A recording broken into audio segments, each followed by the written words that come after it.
নমস্কার বন্ধুরা, welcome to Sharmila রান্নাঘর। শর্মিলা রান্নাঘরে আপনাদের সবাইকে স্বাগত। তো বন্ধুরা, দেখেই বুঝতে পারছো আজকে আমি তৈরি করে নেব স্যান্ডউইচ। এটা ভেজ স্যান্ডউইচ আমি বানিয়ে দেখাবো তোমাদের। তো খুবই সহজে অল্প উপকরণে আমি এই স্যান্ডউইচটা বানিয়ে দেখাবো তোমাদের। তো এর জন্য আমি এখানে কিছু সবজি নিয়ে নিয়েছি গাজর, একটা শসা, একটা ক্যাপসিকাম, একটা পেঁয়াজ। এখন আমি এগুলোকে খোসা এক এক করে ছাড়িয়ে নেব।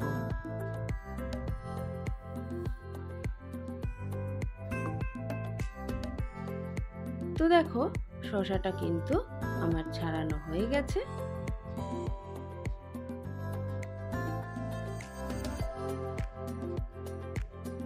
একইভাবে আমি গাজরেরও কিন্তু খোসাটা ভালোভাবে ছাড়িয়ে নেব।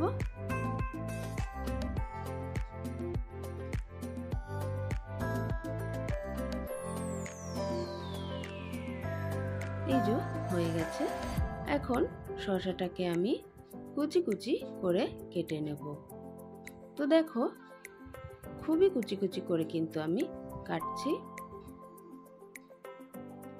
তো এইভাবে ছুরি দিয়ে তোমরা কেটে নেবে। তোমরা চাইলে বটি দিয়েও কিন্তু কেটে নিতে পারো।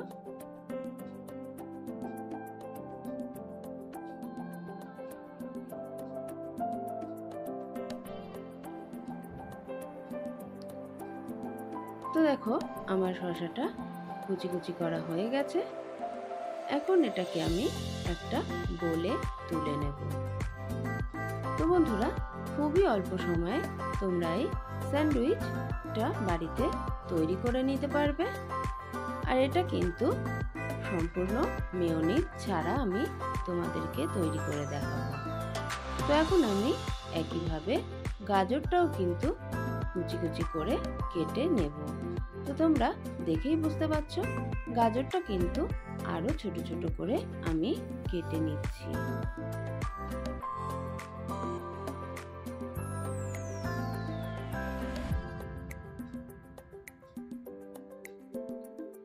এটাকেও আমি এবার বোলের মধ্যে তুলে নিলাম।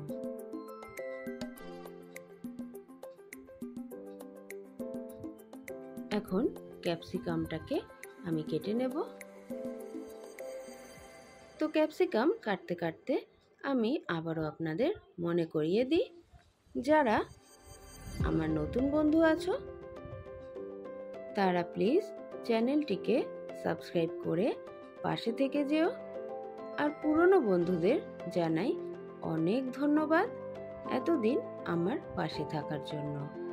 তো কথা বলতে বলতে আমার ক্যাপসিকামটা কাটা হয়ে গেছে। একইভাবে আমি পেঁয়াজটাকেও কুচি করে নেব।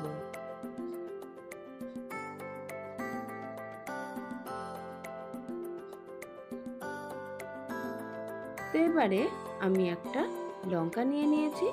লঙ্কাটাকে আমি কেটে নিলাম।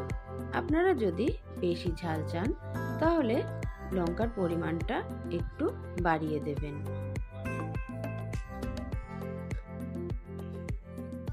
তো এখানে আমি নিয়েছি 1 কাপ টক দই। এখন আমি টক দইটাকে এর মধ্যে অ্যাড করে দেব। এখন অ্যাড করে দেব গোলমরিচ গুঁড়ো। এটাকে আমি গোলমরিচটাকে ক্রাশ করে নিয়েছি, একদম কিন্তু মিহি করে গুঁড়ো করিনি। দিয়ে দিচ্ছি নুন। এখন চামচ দিয়ে আমি কিন্তু সমস্ত কিছু একসাথে মেখে নেব। আর কিন্তু বেশি কিছুর দরকার হবে না। এবার আমি ভালো করে মেখে নেব।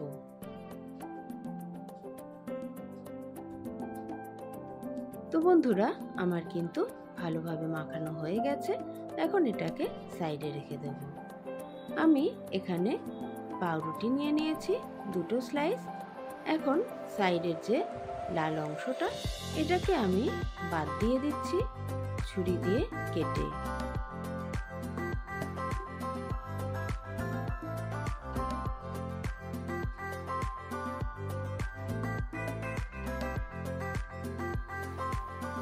কিছুটা বাটার এখানে আমি নিয়ে নিয়েছি।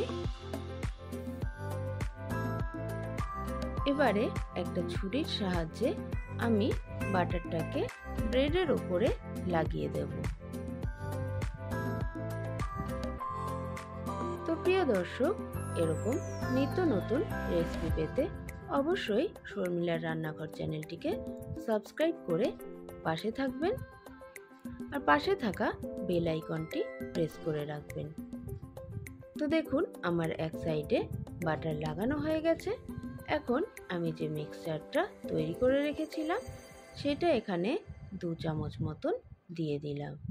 এখন চারিদিকে ভালোভাবে ছড়িয়ে দেব।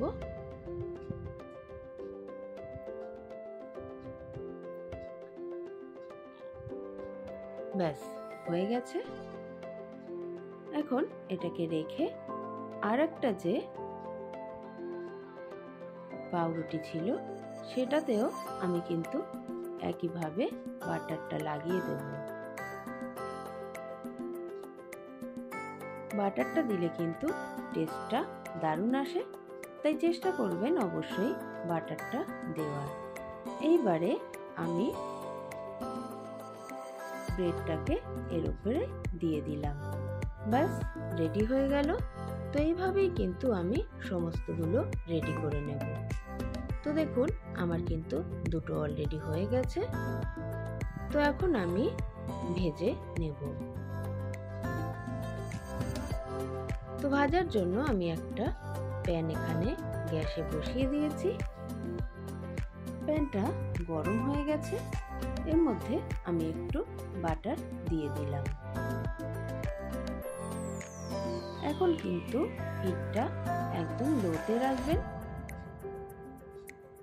তো একটা আমি দিয়ে দিলাম।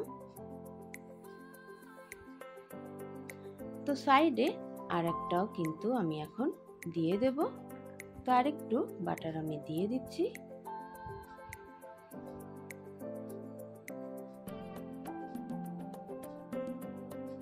এখন আর একটাও কিন্তু সাইডে আমি দিয়ে দেব।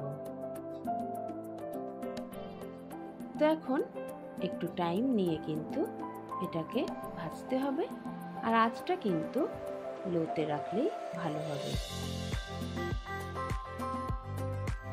তো এবার এইভাবে চেপে চেপে আমি কিন্তু একটু সময় নিয়ে ব্রেডগুলোকে ভেজে নেব।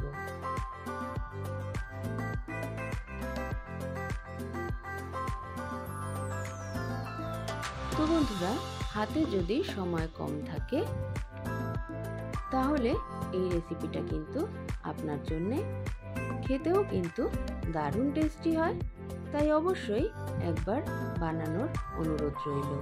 আর এটা আমি টক দই দিয়ে বানাচ্ছি, মেয়োনেজ কিন্তু এখানে ব্যবহার করিনি, তাই এটা কিন্তু হেলদিও হয়েছে। তো দেখুন এক সাইড আমার ভাজা হয়ে গেছে। তো আমি এখন উল্টে দিলাম। তো দেখুন প্রিয় দর্শক, কালারটা কত সুন্দর এসেছে। তো এখন আমি আরেকটু বাটার এখানে দিয়ে দেব, ওপিঠটা যাতে ভালো ভাজা হয়।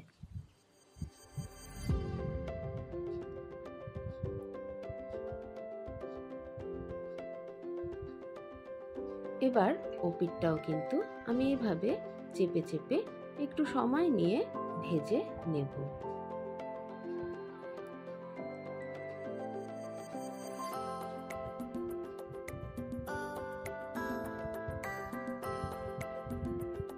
তো বন্ধুরা, তৈরি হয়ে গেছে। এখন আমি একটা একটা করে নামিয়ে নেব।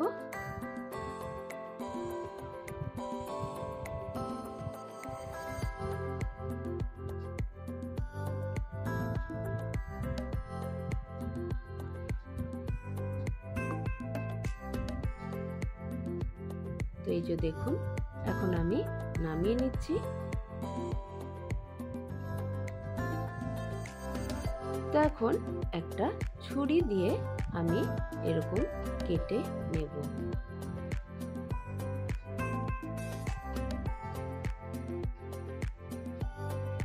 তো প্রিয় দর্শক, পরিবেশন করে নিলাম মেয়োনিজ ছাড়া স্যান্ডউইচ। তো তো আমার রেসিপিটা যদি ভালো লেগে থাকে অবশ্যই একটা লাইক কমেন্ট করে দেবেন। আর যারা নতুন বন্ধু আছেন তারা সাবস্ক্রাইব করে পাশে থাকবেন। সবাই ভালো থাকবেন, সুস্থ থাকবেন। টাটা।